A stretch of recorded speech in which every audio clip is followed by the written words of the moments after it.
Welcome back to Pidini Doing Stuff and Filming It. We are still doing the TV licensing videos. We are on episode number 6 now, which is Students and the TV License. Now, this one has a particular place in my heart. I used to be a student. I have really quite fond memories of my time at university.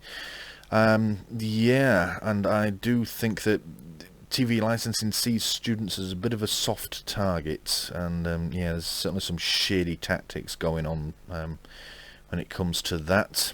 So yeah, but yeah, episode 6. Let's get on with it. Have a look. I feel like I'm going to be getting angry in this coming one. All right, here we go. Students and the TV license. Whether you're living in halls of residence or in a flat or house share, you must be covered by a TV licence to watch BBC programmes on BBC iPlayer, whether that's live, on demand or on download. And you also need a TV licence to watch or record programmes as they're being shown on TV or streamed live on an online TV service. So far, that's all true. We're kind of repeating what was in number 1 so far, in video number 1. We'll talk about it in a bit. It's probably going to come up more, but the house share thing, I really don't see why you can't just have one license for the whole house. Halls of residence may be a bit different because the halls tend to be sort of like self-contained units each room, so it's more like a block of flats. And yeah, in a block of flats, you can't just have one license covering the entire block. That could be hundreds of homes, so you know, each home has to have one. But at the same time, they're not quite like that because you have shared kitchen facilities and such like. So yeah, they're a bit of a grey area. Those, you know, on the one hand you have, you know, it's your own room and such like, your own bedroom, you'll be on your own, have your own bathroom generally as well. Some will have shared bathrooms, but most of the modern ones, each person has their own bathroom in their room, but the kitchens are nearly always shared. You'll share like 6 or 7 flats, 6 or 7 rooms will share a kitchen. So yeah, it kind of muddies the waters over whether, you know, one license could cover the whole building, or, you know, each tenant needs their own license. House shares, I think definitely one license per house, because I don't see how that's really that different from one family unit. You're going to make every member of the family have their own TV license? No, of course you fucking not.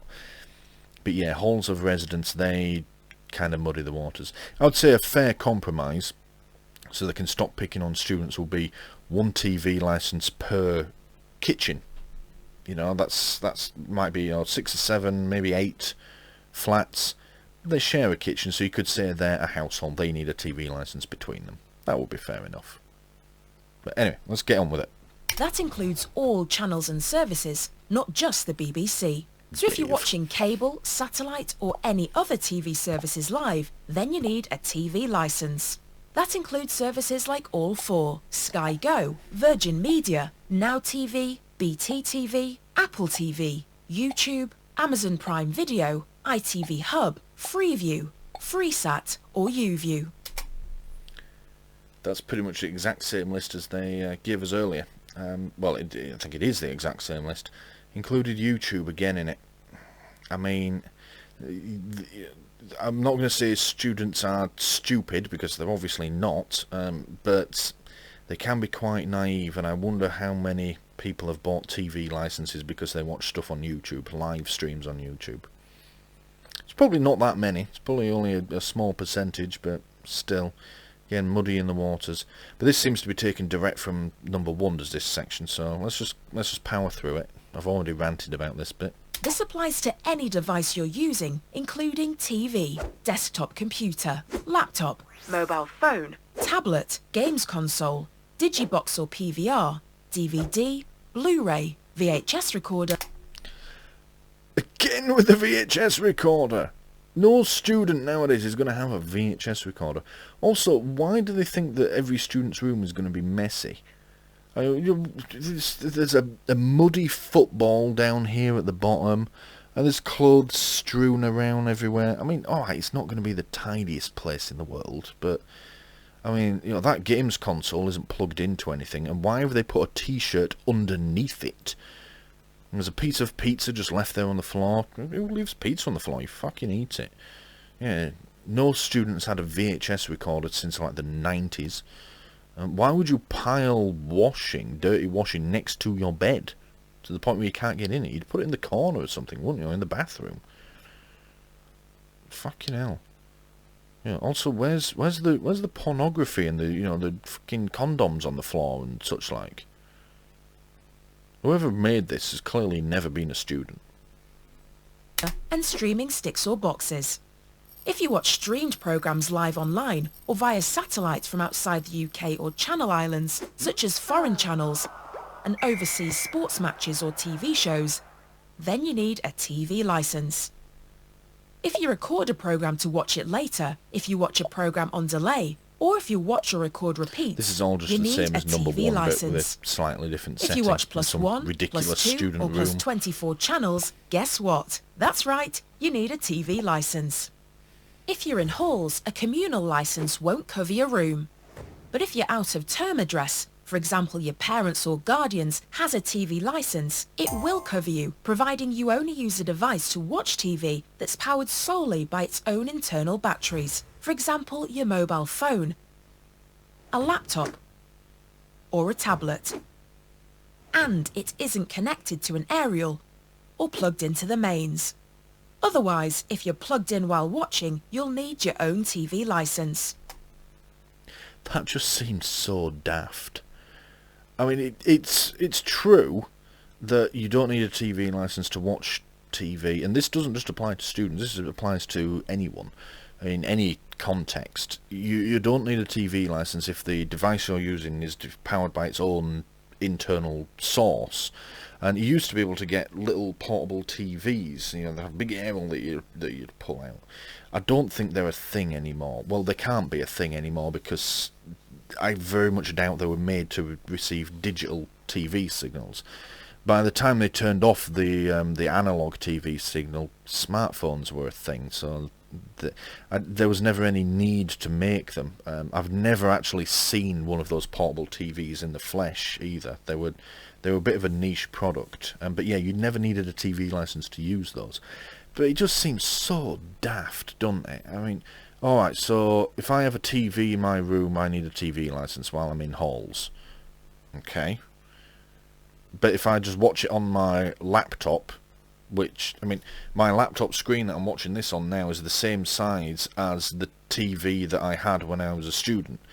If I watch it on my laptop, I need a license if I use the charger, but if I unplug it and watch it on the battery, then that's okay. How the fuck are you going to enforce that? I mean, you're watching something on telly and then your low battery goes off. Is anyone actually going to stop watching it, or they're just going to plug their fucking charger in? And the same goes with tablets and mobile phones. I mean, how are they going to know? It's so daft and unenforceable is that bit. Why are they even including it? Well, I suppose they're trying to give everyone the information according to the law, but it's just another example of how outdated this is now. When the law was written that said you didn't need, if it was powered by its own internal power source, batteries, they were referring to the portable TVs which you could get, but they're not a thing anymore. And there's so many ways to watch TV. Yeah. When they wrote it, the internal power source is obviously such a niche thing. Yeah, they could do with rewriting it and just leaving that shit out. It's just so daft. I mean, the whole idea of a license, if you're outside of the UK, a license for a TV. I mean, say that to an American. What, you need a license for a TV? Barely need a license for a gun over here. So that's halls of residence. If you're a student living in a house or flat share, you'll need to be covered by a TV licence to watch or record programmes as they're being shown on TV or streamed live on an online TV service. Or if you're watching BBC programmes on BBC iPlayer, whether that's live, on demand or on download. If you have a separate tenancy agreement for your room, you'll need your own TV licence. But that's where they get you see. Yeah, they base it on the tenancy agreements, and I can see the logic behind it. If you have a separate tenancy agreement, each person has one, which does happen. I was in a house share once. There were 7 of us in this house, and they had 7 tenancy agreements and 7 lots of rent coming in. Yeah, which it's a rant for another day, because they would have been making so much fucking money. The amount that they charge to rent a single room in a place like... I was in Cambridge at the time. I was a student in Cambridge. The amount that they charge in rents for single rooms, not just students, but for anyone, it's just extortionate. The rental market in Cambridge, yeah, it's just fucking criminal. But yeah, that's how they get you. If you have a separate tenancy agreement, they say, oh, well, that's a separate dwelling, so, you know, they could have had 7 TV licenses out of us. The thing is, there was a TV in our house, but it was in the communal area. So then it's like, well, who does that belong to then? I mean, do we need to buy 7 licenses to watch one TV in the communal area? Are you insane? Fuck off. Yeah, that's, again, it's a grey area, and it's a woefully outdated system. And, of course, they're just making it so that... I get halls. Halls, yeah, those are... I will accept those are separate dwellings, so each person will need a TV for their room. But houses, I think it should be 1 per house, because how the hell are you going to enforce it? They have communal areas. Yeah. You know, we had quite a large living room that we used to sit in and talk and get drunk. Yeah. If you have a joint tenancy agreement for an entire house or flat, you'll probably only need 1 licence to cover the whole property. But check tvl.co.uk/students to be on the safe side. We realise some students may not need a TV licence for a full year, and we do what we can to make sure you only pay for what you need. You can apply for a refund for any unused months at the end of the academic year and could get money back. Well, hopefully this information has helped clear some things up for you. Speaking of which, the TV licence does more than you might think. Yeah, alright, so that was mostly just the same as what was in episode 1, but with a slightly different context to it. You know, we were watching the explanation in a weird version of a student's bedroom. I do think students make a bit of a soft target for TV licensing. They're a bit naive about the world. I mean, you know, they're young. Just because they're technically an adult, you know, 18 or whatever, doesn't mean they actually know very much about the world. I know I certainly fucking didn't. Yeah, it's a bit of a steep learning curve at that age, but I do think, and yeah, we'll cover it in another video, we do see some pretty predatory practices from TV licensing. Yeah. And yeah, that whole thing about if you have a separate tenancy agreement you need different licenses. Fucking why? Why do you? Really? That just sounds like a cash grab to me. Oh yeah, get some more money out of them.